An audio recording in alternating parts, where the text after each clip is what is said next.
আসসালামু আলাইকুম ভিউয়ার্স, আমি ফাতেমা মনি বলছি। সবাই কেমন আছেন? আশা করি সবাই আল্লাহর রহমতে ভালো আছেন। আমিও আলহামদুলিল্লাহ ভালো আছি। আমি আর আমার বোন সেদিন সকালবেলা আমরা যাত্রাবাড়ি যাচ্ছিলাম মাছের বাজারে।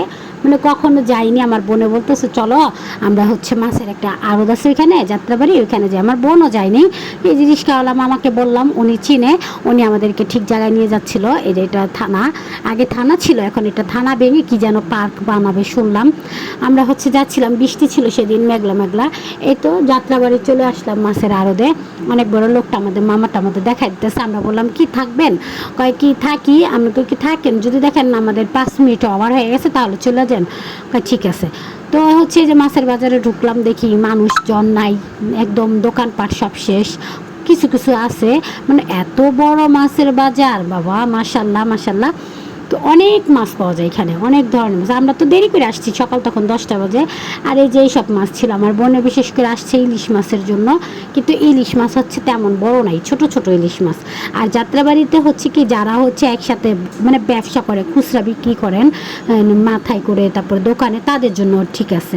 কারণ এই ঝুড়ি বইরা মেরে কিনতে হবে। আর আমাদের মতো সাধারণ মানুষ যারা যাবেন তারা না কিনলেই ভালো, কারণ ওইখানে বাজারে যে দাম, যাত্রাবাড়িতে সেই দাম। তো আমার বোনের ইলিশ মাছ পছন্দ হয়, যাও এই দোকানটা একটু মনে হয় পছন্দ হয়েছিল। কিন্তু এই দোকানদার যে দেখতেছিল যেগুলো আমার বোনে বাইসা নিতেছে, লোকটা বুঝে গেছে আমার বোনে তো মাছ চিনে একদম, মানে ভালো যেটি ইলিশ একবারে পদ্মা চাঁদপুরের ইলিশ ওগুলো চিনে। তো এর জন্য লোকটা বলে কত কেজি নেবেন। প্রথম দিকে আমরা জিজ্ঞেস করছিলাম কত কেজি বিক্রি করেন, 1 কেজিও বিক্রি করি। পরে কি না না আমরা 2 কেজির নিচে বিক্রি করি না, আমরা 2 কেজি বিক্রি করব না। তারপরে কি আমার বোনে ওইখান থেকে না, যাত্রাবাড়ি মাছ ভালো না। পরে দুপখোলা বাজার আসছে, যে দুপখোলা বাজারে এই লোকটার মামার, এই লোকটা যে মাছটা বিক্রি করে এটাকে আমার বোনের মামা বলে ডাকতেছে, পরিচিত। কারণ আমার বোন এখানে থাকতো আগে খালা শাশুড়ির সাথে। তো এইখানে বাজার সবসময় কেনাকাটা করে। এই যে মাছগুলো কি সুন্দর তাজা তাজা, এগুলো নদীর মাছ, উনি বিক্রমপুর থেকে আসে।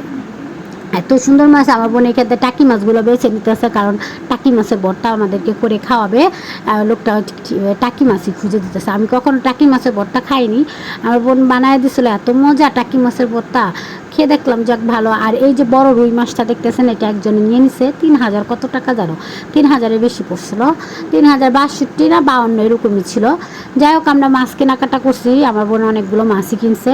পরে যে এইখান থেকে ফল নিতেছে, কারণ বাচ্চাদের জন্য ফল খাওয়াইতে হবে।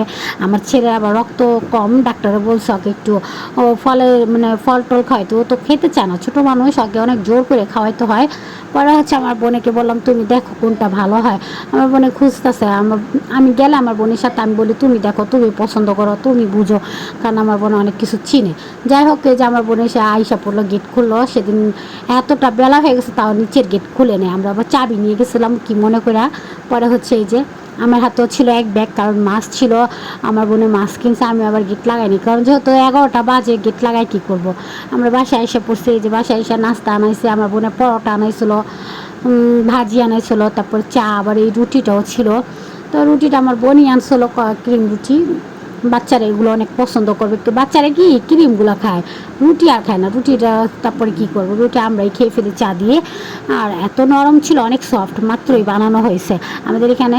তো এই যে আমরা পরোটা দিয়ে চা খাচ্ছিলাম, অনেক সুন্দর চা, কালারটা দেখছেন সুন্দর হয়েছে অনেক। আমার বোন অনেক সুন্দর করে চা বানায়। চাই তো আমরা নাস্তা খেয়ে রুটি দিয়ে খেলাম।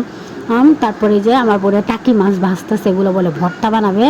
আমি কি ঠিক আছে ভর্তা বানাও। এই যে শুকনো মরিচ ভাই যেইখানে রেখে দিছে, আমার বোনের মেয়ে বিচার দিতে আসতেছে, ওকে মনে হয় মাছ। আর আমি এইখানে দেখ ওয়াশিং মেশিনে কাপড় দিয়ে দিচ্ছি কাপড় ধোয়ার জন্য।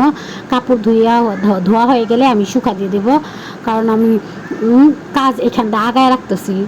ঘরে যেহেতু ছোটো বাচ্চা, আমার বাবু আমাকে দেখাইতেছে টিভিতে। আমাকে কি দেখো বাবা, কি ওই দেখো, ওই কার্টুন দেখে, ছোট মানুষ তো। আর কি খুশি হয় যে বিড়াল দেখে, তখন খুশি হয়। বিড়াল, হাতি, ওই যে বিড়ালটা ম্যাও ম্যাও একটা বিড়াল গান গায়, বিল্লু। আর আমার আম্মু দেশের থেকে মাছ আনছে, এটা পদ্মা নদীর মাছ। আমি এগুলো পাঁচমিশালি বলে, মানে গুড়া মাছ। সাথে কয়টা চিংড়ি মাছও ছিল, বেশিরভাগে চিংড়ি মাছ ছিল, মানে বেশি চিংড়ি ছিল আর গুড়া মাছ কম ছিল। তো গুড়া মাছগুলো আমি আলাদা করছি, ওগুলো আম্মু বাবার জন্য রান্না করবে।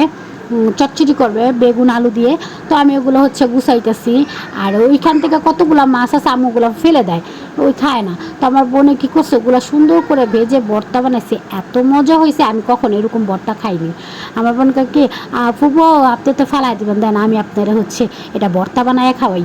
তা আমি কি ঠিক আছে দেখি কাটা লাগবে না, না কাটা লাগবে না। এই দেখেন, এই যে ওই মাছের সাথে এই চিংড়ি মাছটা ছিল কত বড়, এগুলো আবার ছিল নদীর, আমার গ্রাম থেকে সব নদীর মাছ আনে পদ্মার। তো আমি আমার বাইরে দেখাইতেছি ধর, আমার ভাই একবার ধরে আবার কয় না ধরুন না ডরায়, আমার ভাই চলে গেছে।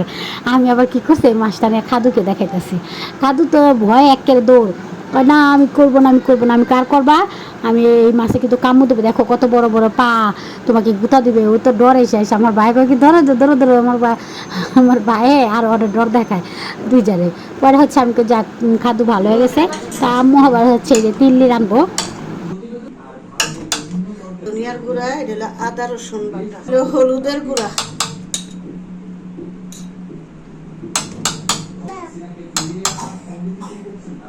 চিনির গুঁড়া, এটা হলো গোলমরিচের গুঁড়া, জিরা বাটা দিলাম। আর এখন দিয়ে দিতেছি এলাচির গুঁড়া।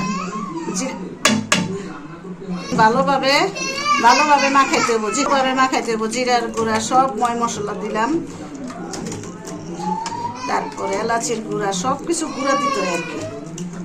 সব কিছু দিয়ে এরকম করে, ওখানে তো আমাকে গ্যাস নাই, গ্যাস থাকে না।